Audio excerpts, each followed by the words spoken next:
지난 매매들을 보면 1회 최고 수익이 40억에서 50억 정도 되는 게 제일 큰 수익이었던 것 같습니다. 이것은 당일 수익으로 난 것도 있지만은 나스닥 선물 같은 포지션을 잡고 5일 정도 그 추세가 계속 진행이 될 경우 5일 정도 보유한 상태에서 난 수익 같은 것입니다. 그리고 1회 최고 손실은 이제 25억 정도 난 게 이제 손실인데 이것도 주로 선물 쪽에서 많이 났습니다.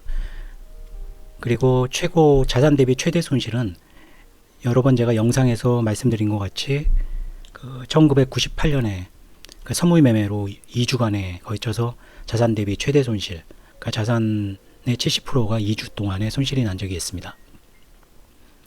오늘 영상은 이 제가 냈던 이 최고 손실, 그러니까 손실액이 큰 매매, 이것들의 공통점이 무엇이고 원인이 무엇이었고 그런 손실을 피하기 위해서는 어떤 원칙을 세우고 매매에 임해야 되는지 그 주제를 가지고 한번 영상을 만들어 보았습니다.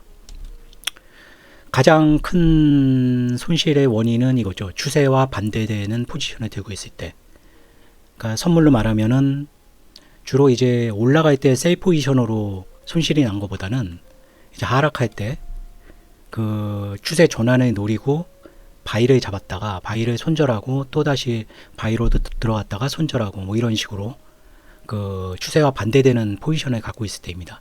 이것은 선물과 주식이 다 동일한데요. 주로 선물은 폭락장의 추세 전환 매수일 때 많이 발생이 됐고, 이제 주식은 사실 주식으로는 제가 크게 손실이 난 거는 장기 투자에서는 별로 없는데, 주위 분들을 보면은 대세 하락장에 그냥 손절 없이 보유하다가 이제 고스란히 그 하락분만큼의 손실로 떠안는 경우입니다. 이것을 보면은 선물은 당일 매매고 주식은 1년간의 장기 투자로 볼 때 그 선물의 당일 매매와 주식의 1년간의 투자가 차트를 비슷하게 볼 수가 있습니다. 그러니까 당일 매매를 할 때는 선물은 1분봉을 주로 보고 매매를 하는데, 이제 주식을 장기 투자할 경우에는 주식의 1봉을 보고 매매를 하게 되겠죠. 그럴 때 이제 차트를 보면은 선물의 당일, 그러니까 하루치 차트랑 그 주식의 1년간 차트랑 거의 동일한 방향을 보여주는 경우가 많습니다. 그러면은 왜 이런 추세의 반대로 자꾸 들어가다가 손실이 나는지 이유를 한번 분석을 해보았습니다. 추세와 반대되는데 자꾸 진입했던, 그 당시에 계속 욕심을 부리고 이렇게 진입했던 이유는 뭘까? 대부분 이제 큰 손실이 난 것은 폭락이 아주 크게 일어난 상황이죠.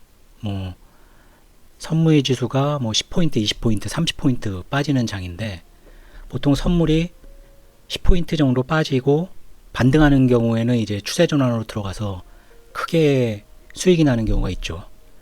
그러니까 예를 들어서 한 5년간 어떤 투자자가 비슷한 상황에 이제 이 정도 빠졌으면 바이로 돌 것이다 하고 추세 전환 바이로 들어갔는데 5년간 성공을 했다고 하더라도 그 5년 동안에 볼 수 없었던 큰 하락이 나오면은 그런 식의 전략은 통하지가 않습니다. 이거는 주식도 마찬가지인데, 주식이 5년, 10년간 대세 상승의 추세로 계속 올라가는 그런 장이 있죠. 미국 시장이 그렇죠. 10년 이상 우상향을 크게 했으니까요. 중간에 되돌림은 있었지만 1년 정도 안에 모두 그 되돌림을 다시 말아 올리고 다시 최고치를 떼고 쭉 우상향을 했습니다. 이렇게 15년, 10년간 우상향을 하면 되돌림이 생겨도 이제 팔지를 않게 되죠. 지난 10년간 그렇게 그 되돌림이나 하락 때 팔았으면 결국엔 나중에 그게 잘못된 매매였으니까요. 하지만 15년, 20년 만에 반드시 하락이 옵니다. 하락이 없이 계속 올라가는 추세는 그동안 없었으니까요.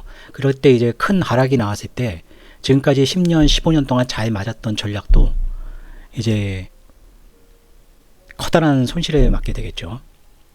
그러니까 선물은 결국 과거의 추세 전환, 과거에 했던 추세 전환의 진입식으로 수익을 경험했는데, 그런 식으로 한 5년, 10년 안에 없었던 폭락장에 똑같은 방식으로 추세 전환 매매를 하면은 이제 엄청난 손실을 발생하게 됩니다. 주식도 10년, 15년 동안 우상향했던 시장에서 그냥 손절 없이 버티기만 하면 다시 그 주가가 회복하고, 이런 거에 뭐 10년 이상 반복이 됐다면 절대적인 믿음이 생겼겠죠. 하지만 엄청난 하락, 예전에 제가 영상 보여드렸던 적이 있었죠. 뭐 미국도 그렇고 한국도 그렇고 2000년에 엄청난 하락이 있었고 그 하락이 뭐 15년, 10년 이상 회복 못한 것을 보았습니다. 이 차트가 이제 대표적인 차트인데 이제 초반부터 엄청나게 하락을 했죠. 선무이 지수인데 이거를 주가 지수의 일봉이라고 봐도 똑같습니다. 이렇게 하락을 크게 하면은 아무리 큰 하락장이라도 이렇게 커다란 반등이 일어납니다. 보면은 350.8에서부터 355까지니까 한 4.2포인트이면 굉장히 큰 반등이죠. 하루에 뭐 4.2포인트도 안 움직이는 그 장이 굉장히 많기 때문에 순식간에 이렇게 십자봉을 내고 이렇게 반등을 했다면은 이것은 추세가 돌았다고 보고 매수를 들어갈 수도 있습니다. 하지만 이날 이게 요 앞부분이 그 아까의 반등이었죠. 하락폭의 거의 5배 정도 더 하락을 했습니다. 그러니까 여기서 하락한 게 350에서 324.6이니까 무려 선무이 지수가 25포인트 정도 하락을 한 거죠. 거의 코스피로 말하면 뭐 80포인트에서 100포인트 가량을 하락한 장입니다. 이런 장이 뭐 한 5년, 10년 만에 나타난 장이죠. 그러니까 과거와 같은 어떤 추세 전환, 주식도 똑같습니다. 이 정도 떨어졌으면 지금은 저점이다, 들어가야지 하는데 마침 반등을 하면 매수 타이밍이다 하고 이때 들어가면 이제 물리게 되죠. 여기서도 또 물리게 됩니다. 이 정도 하락했어서 저가에 뭐 굉장히 저가겠죠. 이렇게 많이 주가가 빠졌다면 이렇게 또 반등을 크게 할 때 또 많이 들어가면 또 물리게 됩니다. 여기서는 이제 서킷 브레이크까지 걸린 상태죠. 그러니까 제가 말씀드리는 요점은 이겁니다. 1년, 2년, 3년간 계속 반복해왔던 원칙이 계속 들어맞았던 원칙이라 해도 이 한 번의 큰 하락 아니면 뭐 1년간의 큰 하락으로 모든 수익이 손실로 들어가고 모든 걸 잃어버리고 파산할 수도 있습니다. 주식이나 선물이나 이렇게 위험한 것입니다. 그래서 가장 큰 손실은 언제나 이렇게 엄청난 변동성이 발생될 때 엄청난 수익의 기회이기도 하지만 엄청난 손실이 발생될 수도 있죠. 그렇다면 이런 추세와 반대되는 이게 폭락할 때 추세의 전환을 노리고 진입했다가 큰 손실이 나고 뭐 손절을 했다가도 또 다시 뭐 매수 진입을 했다가 또 손절하고 이렇게 하다 보면 뭐 몇십억 정도의 손실이 발생이 됩니다. 대책은 선물로 보면은 이제 잔량하고 외국인 선물 이것이 맞서는 경우는 절대로 안 됩니다. 그러니까 이런 경우죠. 여기서 이제 반등을 했는데 이 아래 것이 이제 잔량입니다. 호가 잔량인데 호가 잔량을 보시면은 뭐 이게 제로입니다. 하늘색 선이 제로인데 한 번도 이제 그 매수 잔량이 매도 잔량보다 많았던 적이 없었죠. 시작 때부터 뭐 거의 10,000 정도, 뭐 최대한 좁혀진 게 이제 5,000 정도죠. 여기서 이제 조금 좁혀진 게 한 3,500 정도입니다. 그리고 외국인 거래소에선 뭐 꾸준히 팔죠. 반등할 때도 이제 거래소는 상관없이 외국인은 팔고 있습니다.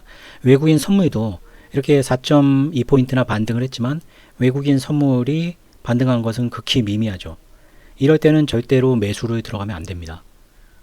그러니까 이렇게 일단은 추세가 내가 돌았다고 느끼거나 아니면 너무 심하게 하락했다. 이건 오버슈팅이 난 거기 때문에 이렇게 하락할 이유가 없다. 뭐 이성적으로는 그렇게 생각할 수 있지만 이런 다른 수급을 나타내는 지표랑 외국인이 나타내는 지표가 외국인도 꾸준히 팔고 있고 수급도 잔량이 압도한 매도가 압도한 상태에서는 섣불리 매수로 들어가면 안 됩니다. 이제 주식 같은 것은 손절을 정하고 지키면 되겠죠. 손절이 필요할 것입니다. 그러니까 손절이 사실 상승 장세에서는 이제 손절에 걸려서 팔고 나면 또 올라가고 손절에 걸려서 팔면 또 올라가고 이런 경험이 굉장히 많았을 것입니다. 그렇게 반복이 되다 보면 내가 좋은 주식을 샀으면 손절이란 거 할 필요 없이 손절을 하지 말고 그냥 끝까지 보유하는 손실이 얼마가 나든 50%가 나든 60%가 나든 그냥 무조건 가지고 가면은 결국 그 가격을 회복하고 더 오르는구나. 이런 그 매매 원칙을 마치 절대적인 원칙이라고 믿게 될 수도 있습니다. 대부분이 그렇죠. 하지만 엄청난 대세 하락장이 오면 결국 손절을 지킨 사람만이 그 일정의 손실로 아무리 큰 하락이 나도 일정 부분 손절 금액만큼만 손실을 보고 나올 수가 있으면 그동안의 수익은 지킬 수가 있죠. 하지만 손절이 없이 그냥 끝까지 나는 보유하고 간다면은 모든 것을 다 잃어야지만 이제 파산하고 나올 수밖에 없는 그런 최악의 상황이 될 수가 있습니다. 두 번째로 이제 큰 10억 이상 손실 났던 두 번째 경우는 이제 주식의 경우죠. 하한가 매수입니다. 이제 급락해서 연속 하한가를 맞았거나 이런 주식들이 하한가가 풀리거나 이제 뭐 3연속 하한가 뭐 이 정도 되면 이제 주식이 뭐 80% 정도 뭐 빠진 상태가 될 수가 있죠. 최고점에서. 그럴 경우는 이제 단기 반등을 노리고 이제 매수를 하게 되는데 의외로 이런 경우에 이제 물려서 큰 손실이 난 경우가 많았었습니다. 분석을 해보니까 이런 경우가 오히려 많았었습니다. 저는 장기 투자를 주식으로 안 했기 때문에 오히려 단기 투자에서 하한가로 이렇게 크게 물린 경우가 있었습니다. 하한가 풀릴 경우 매수하는 경우인데 이것을 일단 피하려면은 하한가에 풀릴 때 매수하면은 이제 하한가에 산 걸 하한가에 팔면 사실 수수료와 세금만큼 매매 비용밖에는 이제 안 들어가죠. 근데 하한가에 다시 들어가는데 이제 다시 풀릴 거라고 생각을 하고 안 팔았는데 이제 하한가가 안 풀리고 그렇게 이제 보유한 채로 넘어갈 경우가 이제 문제가 됩니다. 그러니까 원칙은 내가 하한가 풀릴 주식을 매수한 경우에는 다시 하한가에 진입을 할 것 같으면 매도를 하셔야 됩니다. 그러니까 하한가에 매도 잔량이 쌓이는 것을 보고 주문을 내놓으면 안 팔리는 경우가 허다하기 때문에 하한가에 다시 진입을 할 것 같은 느낌이 들면 하한가가 오기 전에 나는 팔아야겠다. 이런 어떤 준비를 하시고 매매를 하셔야 됩니다. 물론 가장 좋은 것은 하한가 종목을 매수를 안 하는 거죠. 하한가 매매를 안 하면 하한가에 물릴 위험성도 없죠. 근데 이제 본인이 어떤 주식을 샀는데 그 종목이 굉장한 악재가 나올 경우 이제 하한가에 들어갈 그런 경우도 있을 겁니다. 하한가 매매에 대한 것은 이제 하한가 주식은 매수를 안 한다는 분들도 하한가 매매는 어떤 식으로 해야 되는지는 원칙을 세워야 됩니다. 그 원칙은 하한가가 풀릴 때는 이제 반드시 매도하는 걸 원칙으로 하셔야 된다는 겁니다. 그 만약에 진짜 운이 나빠서 하한가에 내놨는데도 장이 끝날 때까지 하한가에 매도가 안 됐다. 그러면 뭐 시간에 매도도 하고 여러 가지로 매도를 해보고 다음날 정도까지는 이 종목이 아마 유동성이 있을 겁니다. 뭐 이때 되면은 이미 하한가 들어가고 다음날 개파락하면 손실이 이미 많이 난 상태인데 손실이 많이 났다 그래도 뭐 손실을 줄이자 뭐 이런 생각을 하시면 안 되고요. 유동성이 있을 때 다음날까지는 전부 매도를 하셔야 됩니다. 이 하한가 주식을 계속 보유하고 있으면은 나중에는 이제 유동성이 없어지면 내가 보유한 주식이 많고 시장의 인기를 완전히 잃어버린 경우 이제 유동성 부족으로 내물량이 많을 경우는 이제 팔기가 굉장히 어렵게 되죠. 그러면 지속적으로 이 주식이 하락하는 그런 경우를 맞을 수가 있습니다. 이러면은 이제 손실액이 이제 기하급수학적으로 늘어날 수가 있습니다. 이렇게 주식의 하한가 매수를 했다가 이제 실패한 경우가 있고요. 두 번째는 주식의 상한가 매수가 실패할 경우입니다. 예전에는 이제 분할 매수를 했다가 실패할 경우도 있는데 최근에는 이제 100주 이상 100주를 받으면 뭐 주식을 상한가 주문에 남겨놓을 이유가 없죠. 그래서 상한가 분할 매수는 이제 100주 받으면 취소하는 그런 전략으로 가면은 이제 분할 매수로 이렇게 많은 물량을 받을 위험성은 없습니다. 예전에는 뭐 600주, 1000주, 뭐 3600주까지 받으려고 매수 물량을 놔뒀다가 이제 대량 물량이 나오는데 그 전에 이제 취소가 안 되면 고스란히 그 분할 매수는 또 물량을 많이 내게 되니까요. 고스란히 그 물량을 다 받고 이제 깨졌는데 다시 상한가를 회복을 못하고 굉장히 큰 음봉이 나버리면 손실이 굉장히 커지게 됩니다. 그리고 한 2000년대 초에는 신규 종목이 이제 똑같이 30%뭐 30%가 아니죠. 그때는 그냥 상한가 제한폭이 똑같았을 때는 신규 종목이 이제 상한가에 무조건 매수만 하면 연속 상한가가 되는 경우도 있었습니다.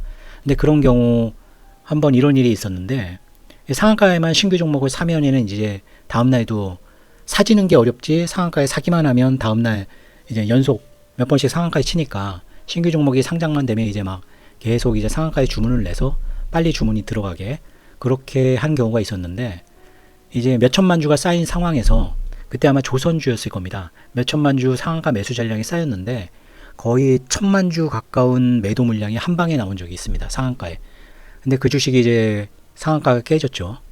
기존 있던 상한가는 전부 취소가 나오면서 상한가에 이제 매수가 된 사람들이 거꾸로 이제 무조건 이제 시장가로 매도가 나왔기 때문에 바로 상한가에서 하한가로 들어갔습니다. 그 다음 날엔 이제 짤 하한가로 갔고, 그 다음 날도 짤 하한가로 갔고. 그래서 만약 이 상한가에 이 주식이 매수된 사람은 연속 3번 하한가를 맞았기 때문에 바로 그냥 깡통이 됐죠. 이렇게 상한가 주식이 뭐 깨질 것 같지 않은 상황에서도 간혹 1년에 한 번씩 뭐 진짜 대주주 물량이 나올 수도 있는 거죠. 대주주가 마음 먹고 팔면 팔 수 있는 거니까요. 그러니까 이게 말씀드리는 것은 아무리 센 상한가도 엄청난 매도 물량이 나와서 만약 그 상한가가 깨지면 그냥 하한가로 직행할 수밖에 없습니다. 예를 들면 그 상한가 간 재료가 뭐 상한가에 들어가 있는 상태에서 반대 공시가 나온던 거라, 아니면 그 상한가 들어간 종목이 굉장한 악재가 상한가 된 상태에서 나오면 뭐 상한가 주문을 취소할 시간도 없이 뭐 엄청나게 빠른 속도로 상한가가 깨지면서 물량이 다 체결될 수가 있습니다. 그래서 상한가 깨지면서 전량이 체결되면 일단은 상한가가 깨지면 뭐 다시 상한가 들어가서 가는 경우도 굉장히 많죠. 근데 상한가가 깨져서 적어도 30%죠 상한가가. 근데 20% 정도까지 내려오면 손절을 하는 걸로 일단 원칙을 잡으셔야 됩니다. 그래야지 뭐 20%까지 내려갔다가 다시 상한가 가는 경우도 있지만은 이렇게 손절 원칙을 세워놓고 그냥 여기까지 떨어지면 난 무조건 판다. 뭐 20%가 너무 큰 것 같으면 뭐 25% 정도로 하셔도 되고요. 그래서 상한가 주식은 반드시 그 퍼센티지로 내가 손절할 포인트 잡아놓고 있어야 됩니다. 손절 없이 계속 이건 상한가가 재료니까 하고 버틴다는 것은 너무 무모한 짓입니다. 상한가가 깨져서 뭐 결국 이날 상한가 깨진 상태로 끝날 것 같은 상황이면 일단 당일에 어떻게든 매도를 하고 넘어가는 방향으로 가셔야 됩니다. 확률적으로 보면 제가 많은 걸 조사해봐도 상한가를 진입했다가 다음날 이제 상한가가 깨지고 뭐 20%에서 25% 뭐 이 정도 사이에서 깨져도, 그러니까 종가가 유지가 돼도 다음날은 개파락하는 경우가 거의 많았습니다. 거의 뭐 7, 80% 이상은 이런 경우 시간에 의해서도 하락을 하고 그 다음날 이제 개파락하고 이런 경우가 많았습니다. 상한가까지 도달했던 주식은 상한가로 끝나지 않는 한 매도하는 것을 원칙으로 하셔야 됩니다. 이렇게 10억 이상 손실 났던 걸 보면 대부분 이제 큰 뭐 선물이나 주식이나 이제 큰 변동성장이죠. 예전 영상 올려드렸던 것 같이 2000년 같은 이제 큰 변동성장, 뭐 지수가 그때 코스닥 지수가 4분의 1 토막이 났었죠. 거래소 지수도 2분의 1 토막이 났었고요. 이런 큰 변동성장에서는 큰 손실이 날 수밖에 없습니다. 그래서 변동성 지수죠. VI가 20 이상. 뭐 이게 찾아보기 귀찮으신 분은 investing.com이나 뭐 이런 거에 VI 지수를 보시면 됩니다. 뭐 한국 시장 변동성 지수 높을 때는 미국 시장도 높은 경우가 거의 상관계수가 높기 때문에 VI가 20 이상일 때는 일단 큰 손실을 조심하셔야 됩니다. 큰 이익도 있지만 변동성이 클 때는 큰 손실도 조심을 하셔야 됩니다. 그리고 변동성장 이렇게 VI가 20이나 뭐 30, 40, 50까지 간다면은 보통 이제 VI가 보통 15 이하 보통장이죠. 여러분들이 대다수 겪었던 보통장에서 써먹었던 매매 원칙을 가지고 변동성장에서 매매를 하시면 안 됩니다. 뭐 10년 동안 없었던 일이 오늘 발생될 수도 있는 거고요. 그래서 큰 손실, 그러니까 변동성이 큰 이런 장세에서는 과거의 매매 원칙이나 과거의 경험에 너무 얽매여서 뭐 버티면 된다거나 뭐 이런 안일한 매매를 하시면은 뭐 진짜 한 5년, 10년간 벌었던 수익이 하루아침에 날아갈 수도 있습니다. 그리고 변동성장 같이 이제 주식으로 말하면 급등주죠. 급등주나 상한가 주식, 하한가 주식 이렇게 변동성이 큰 종목들은 조심하셔야 되고요. 가장 좋은 것은 이제 손실에 대한 로스컷을 갖는 겁니다. 그래서 예를 들어 제가 선물 매매를 하는 사람인데 자산의 한 2% 정도, 아니면 자산이 그렇게 크지 않으신 분은 한 5% 정도. 그러니까 내가 만약 1억의 자산을 가지고 선물 매매를 한다. 그러면 오늘 500만 원 정도 손실이 났다. 그러면 무조건 이제 매매를 중단하는 거죠. 가지고 있던 포지션을 이제 자르고 500만 원 이상의 손실이 발생된 경우 자르고 이제 그날은 그냥 매매를 쉬시는 거를 추천드립니다. 그러면 더 이상의 커다란 손실은 발생이 안 되겠죠. 만약 10억 이상 가지신 분이면은 뭐 한 5천만 원 정도 손실이 나면은 오늘 매매를 중단한다.